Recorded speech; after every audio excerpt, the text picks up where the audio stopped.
Moi je vais lire un livre qui s'appelle Wilderness de Lance Weller. Wilderness, c'est un endroit aux États-Unis où a eu lieu une des dernières batailles de la guerre de sécession. Ce livre se passe à deux endroits dans le nord-ouest des États-Unis et pendant la bagarre de Wilderness. Ces villes et campagnes, c'est la nature, et au milieu de la nature, eh bien, il y a une guerre, au milieu d'une forêt pour être précis. Une goutte de pluie s'écrasa sur son visage, une grosse goutte, pleine de la promesse du printemps, et désormais souillée, également par la fumée polluante de la guerre, car dans sa chute, elle avait traversé diverses nappes de fumée, de poudre viciée. Des jours auparavant, elle s'était élevée du monde solide ici-bas, puis avait plongé.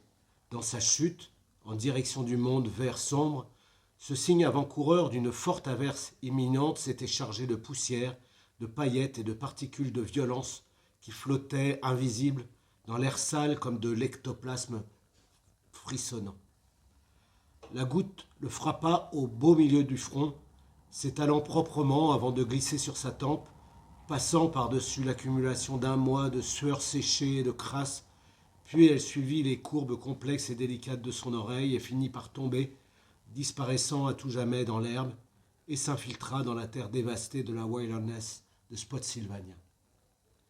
Sherman Grant ouvrit les yeux. Il cligna des paupières et respira profondément. Il avait la peau toute moite et ses articulations étaient douloureuses, sales et affamées, effrayés par le souvenir de ce qu'ils avaient vu de la bataille la veille. Il secoua la tête pour essayer de déloger les rêves terrifiants qui occupaient son esprit. Il essaya aussi d'oublier d'autres choses encore plus épouvantables et qui n'avaient rien d'un rêve, mais qui reviendraient toujours hanter ses cauchemars. Il était étendu, sur le dos, dans l'herbe, observant le ventre des nuages sombres qui dérivaient vers le sud. Poussés par de grands vents, ils étaient soudés les uns aux autres et imbriqués de manière aussi complexe qu'une boîte à secrets chinoise dont les mystères renfermaient du ciel bleu et du soleil. Grant sentit les odeurs de pluie et de choses brûlées, et quand un grand bruit de ferraille lui parvint, porté par le vent, il se leva. Il regarda en direction du sud vers un rideau d'arbres particulièrement dense. De la fumée sombre s'élevait en colonnes inclinées qui semblaient soutenir le ciel gris. Le grondement de l'artillerie se fit à nouveau entendre et il repéra l'endroit grâce au bruit et aux éclairs lointains sur le ventre des nuages bas. Il roulait comme le tonnerre, comme un orage qui s'approche et qu'un fermier observe avec inquiétude.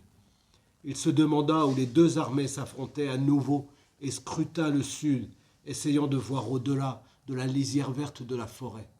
Il se demanda jusqu'où elles étaient allées avant d'engager une nouvelle bataille.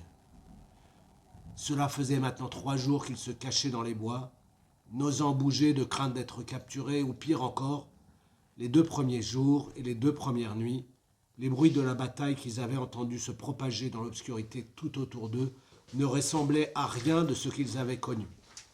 Comme 2 bêtes se jetant sans cesse l'une sur l'autre, les 2 armées n'avaient même pas interrompu leur combat la nuit venue. Tout au plus avaient-elles légèrement ralenti leurs assauts.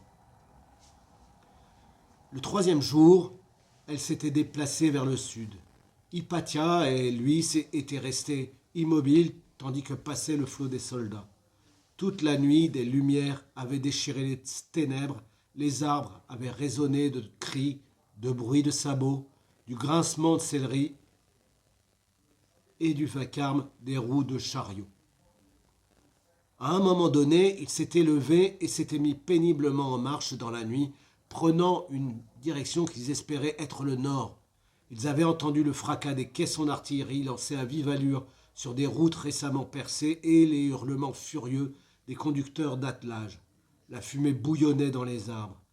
Grant et Hypatia avaient marché toute la nuit. À l'aube, ils s'étaient allongés pour dormir.